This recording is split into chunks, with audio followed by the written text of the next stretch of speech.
Price Lord. தேவனுக்கு மகிமை உண்டாவதாக. ஆண்டவர் இரட்சகருமாயிருக்கிற இயேசு கிறிஸ்துவின் நாமத்தினாலே இந்த காலை வேளையில் உங்கள் யாவரையும் நான் வாழ்த்துகிறேன். இந்த நாளுக்கான தேவனுடைய வார்த்தை சங்கீதம் 102:16. திக்கற்றவருடைய ஜெபத்தை அலட்சியம் பண்ணாமல் அவர்கள் விண்ணப்பத்தை அங்கீகரிப்பார். என கண்பானவர்களே, சங்கீதக்காரனாகிய தாவீது சொல்லுகிற வார்த்தையை கவனியுங்கள். அந்த சங்கீதத்தினுடைய தலைப்பே பாருங்களேன். துயரப்படுகிறவன் துக்கத்தில் மூழ்கி கர்த்தரிடத்தில் தன் வியாகுலத்தை தெரிவிக்க செய்யும் விண்ணப்பம் என்று எழுதப்பட்டிருக்கிறது. இன்றைக்கு நம்முடைய வாழ்க்கையில் கடந்து வருகிறதான துக்கம் என்ன செய்கிறது?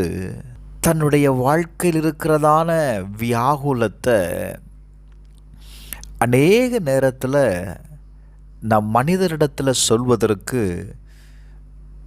நாம் முயற்சி எடுப்போம்.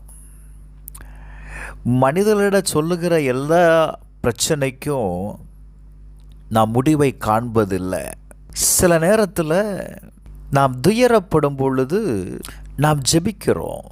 ஆனால் அந்த ஜெபமும் நாம் நினைக்கிறோம் அந்த ஜெபம் கேட்கப்படுகிறது இல்லை, ஆண்டவர் என்னை விசாரிக்கலை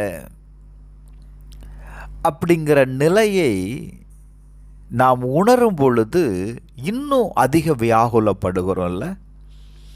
ஆனால் வேதம் சொல்லுதுங்க, திக்கற்றவருடைய ஜெபத்தை அவர் அலட்சியம் பண்ணாமல் அவர்கள் விண்ணப்பத்தை அங்கீகரிப்பார்.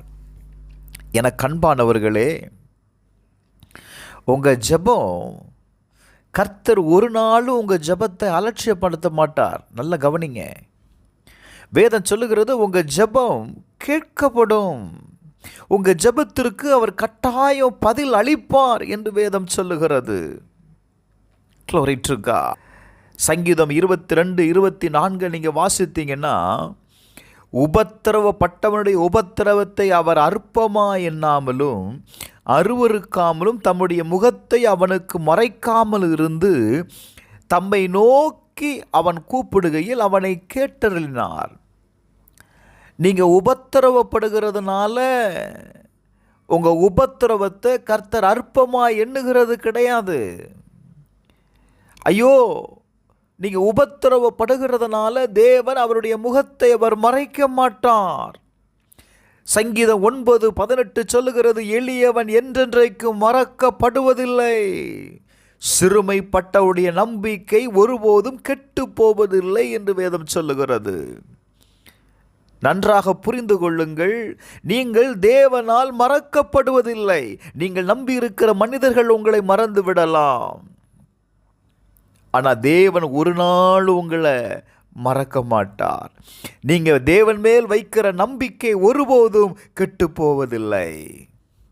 சங்கீதம் 72:12 சொல்லுகிறது, கூப்பிடுகிற எளியவனையும் உதவியற்ற சிறுமையானவனையும் அவர் விடுவிப்பார். என கண்பானவர்களே, இந்த கால வேளையில் நான் சொல்லுகிற வார்த்தை என்ன தெரியுமா? உங்கள் ஜெபம் தேவன் அலட்சியமாய் பார்க்க மாட்டார். மனுஷன் ஒருவேளை என்ன எப்பவுமே இவங்க ஜெபம் பண்ணிகிட்டே இருக்கிறாங்கன்னு அலட்சியப்படுத்தலாம், எதுக்கெடுத்தாலும் ஜெபிக்கிறாங்களேன்னு அலட்சியப்படுத்தலாம். தேவன் உன்னை அலட்சியப்படுத்த மாட்டார். உன்னுடைய ஜெபத்தை கட்டாயம் கேட்பார். ஒருவேளை இதுவரையிலும் தேவனிடத்திலிருந்து எந்த பதிலையும் கொண்டு வரலன்னா, வேதம் சொல்லுதுங்க, தானியேல் 9:3, நான் உபவாசம் பண்ணி இரட்டிலும் சாம்பல் உட்கார்ந்து தேவனாகி ஆண்டவரை ஜெபத்தினாலும் விண்ணப்பங்களினாலும் தேட என் முகத்தை அவருக்கு நேராக்கினேன். ஜெபத்திற்கு பதில் வரலையா? சோர்ந்து போகாதங்க. உபவாசம் பண்ணி தேவ சமூகத்தில் ஜெபத்தினாலும் விண்ணப்பத்தினாலும் அவரை தேடுவதற்கு உங்களுடைய முகத்தை அவருக்கு நேராக திருப்புங்க. கட்டாயம் ஜெபத்திற்கு பதில் வரும். தானியேல் ஜெபிக்க ஆரம்பிக்கும் பொழுதே வேதம் சொல்லுகிறது, தேவனுடைய தூதன் அவனுக்கு வேண்டிய பதிலை கொண்டு வந்தான். இந்த காலவேளையில் நான் சொல்லுகிற வார்த்தை, ஜெபம் பண்ணுங்க. கட்டாயம் கர்த்தருடைய தூதன் உங்களுக்கு வேண்டிய பதிலை அவன் கொண்டு வருவான். கர்த்தர் உங்களை ஆசீர்வதிப்பாராக. ஜெபிப்போமா. பிதாவை இயேசுவின் நாமத்தினால இந்த கால வேளையில் உம்மை நோக்கி பார்க்கிற கூப்பிடுகிற யாராயிருந்தாலும் சரி, அவர்களை விடுவிப்பதற்கு நீர் போதுமானவராயிருக்கிறீர். அவருடைய ஜெபத்தை நீர் அங்கீகரிக்கிறீர். அவருடைய விண்ணப்பத்தை கேட்டு கர்த்தர் இன்றைக்கு செய்கிற எல்லா விடுதலைக்காக நன்றி அப்பா. இயேசுவின் நாமத்தில் ஜெபிக்கிறேன் பிதாவே, ஆமென்.